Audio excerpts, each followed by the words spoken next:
नारायण नारायण। ओम श्री गुरुभ्यो नमः। मन को जीतिए। जब तक मन नहीं मरता तब तक वेदांत का ज्ञान अच्छा ही नहीं लगेगा। श्री विद्यारण्य स्वामी जीवन मुक्ति विवेक ग्रंथ में फरमाते हैं कि हजारों अंकुरों डालियों और पत्तों वाले संसार रूपी वृक्ष की जड़ मन ही है। अतः यह आवश्यक है कि संकल्प को दबाने के लिए मन का बल तथा रक्त सुखा देना चाहिए। मन को दबोचकर नष्ट कर देना चाहिए। ऐसा करने से यह संसार रूपी पेड़ सूख जाएगा। वे आगे चलकर कहते हैं, अब मैंने समझा, आत्मधन को चुराने वाला चोर मन को मैंने अब समझा है, इसलिए उस मन को मारता हूँ। उसने बहुत दिनों से मुझे मारा है। भगवान वशिष्ठ जी महाराज भी कहते हैं, नाना प्रकार के फलदाता इस संसार रूपी वृक्ष को जड़ से उखाड़ने का मात्र एक उपाय है, अपने मन को वश में करना।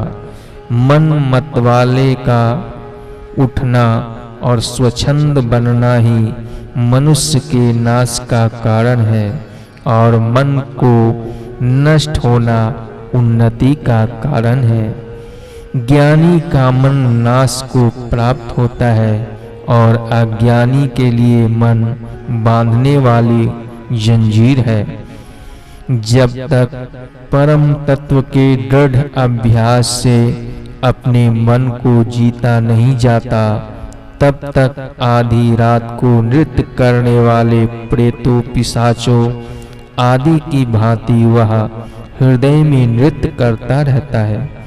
जिसके चित्त का अभिमान मलिन अहंकार अर्थात धन आदि झूठे पदार्थों पर गर्व करना शांत हुआ है, और जिसने इंद्रिय रूपी शत्रुओं को बस में किया है, उसकी भोग वासनाएं वैसे ही नष्ट हो जाती है जैसे जाड़े में कमल का फूल नष्ट हो जाता है।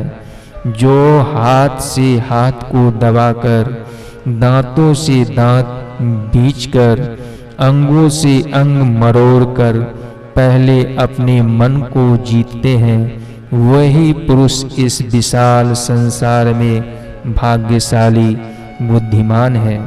ऐसे ही लोगों की गिनती मनुष्यों में हो सकती है। हृदय रूपी वन में फन निकालकर बैठा हुआ सांप मन है। उसमें संकल्प विकल्प रूपी घातक विष है। ऐसा मन रूपी सांप जिसने मारा है, उस पूर्णिमा के पूर्ण चंद्र की भांति निर्विकार पुरुष को मैं नमस्कार करता हूँ। इस माया चक्र से ठीक बीच में चित्त है। जो मनुष्य चारों ओर से चित्त पर आक्रमण करके स्थिर बनता है, उसको कोई बाधा नहीं पड़ती। श्री गौड़पादाचार्य ने कहा है, सब योनियों का भय मन को वश में करने से ही नष्ट होता है। इसी प्रकार दुख की निवृत्ति ज्ञान और अक्षय नष्ट होने वाली शांति भी मन को वश में करने से ही है।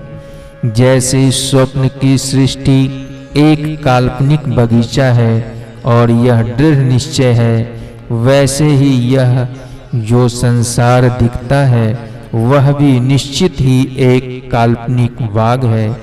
जैसे स्वप्न की सृष्टि स्वप्न के समय ही सच्ची भासती है, उसके पहले और पीछे वह है ही नहीं, वैसे ही दुनिया भी तब तक भासती है जब तक पूर्णतः सत्य का ज्ञान नहीं हुआ है। जैसे स्वप्न से जागने पर उसके असत होने का पता लगता है, वैसे ही अप्रोक्ष यथार्थ ज्ञान होने पर इस सृष्टि के न होने का भी पता लगता है।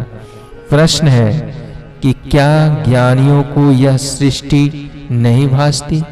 इसका उत्तर यह है कि ज्ञानी को सृष्टि इस तरह भासती है जिस तरह एक वैज्ञानिक को सिनेमा के दृश्य भासते हैं। वह जानता है कि जो कुछ दिखता है वह प्रकाश के अतिरिक्त कुछ नहीं है। ज्ञानी सृष्टि को मदारी का खेल जानता है। संसार की सुंदरता और आनंद अविचार के कारण ही भासते हैं, पर जब विचार से उसमें आनंद और सुंदरता का भान निकल जाता है तब उससे स्वतः घृणा हो जाती है। ऐसा निश्चय होने पर उसमें से आसक्ति निकल जाती है।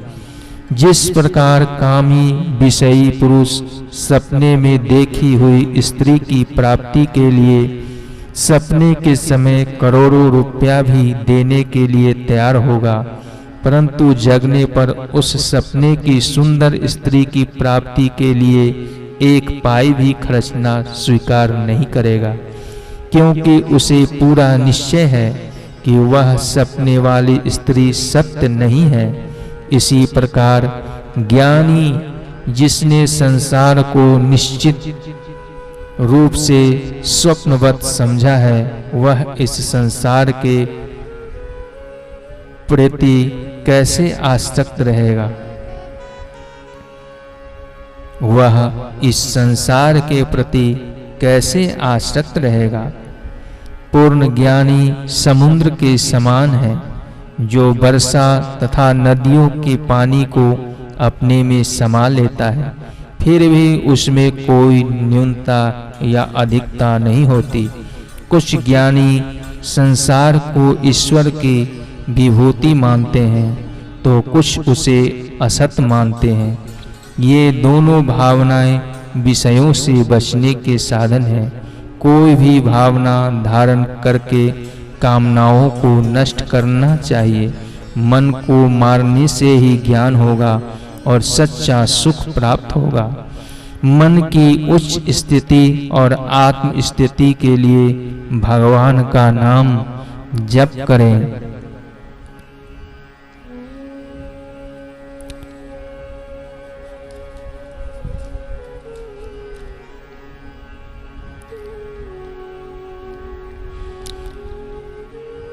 भगवान के स्वरूप का चिंतन करना अपना विशेष स्वभाव बना देना चाहिए। इससे निश्चय ही मन अधिकार में होता है। निश्चित रूप से आत्मज्ञान की ज्योति उसमें जगती है। जैसे हम अज्ञान अवस्था में अपने को शरीर समझते हैं, वैसे जब अपने को देह नहीं लेकिन चेतन अटल सहज सुख राशि समझेंगे, तभी हम वेदांत के ज्ञान से आनंद का अनुभव करेंगे और सच्चा आनंद पाएंगे। श्री विद्यारण्य स्वामी जीवन मुक्ति विवेक ग्रंथ से। नारायण नारायण नारायण।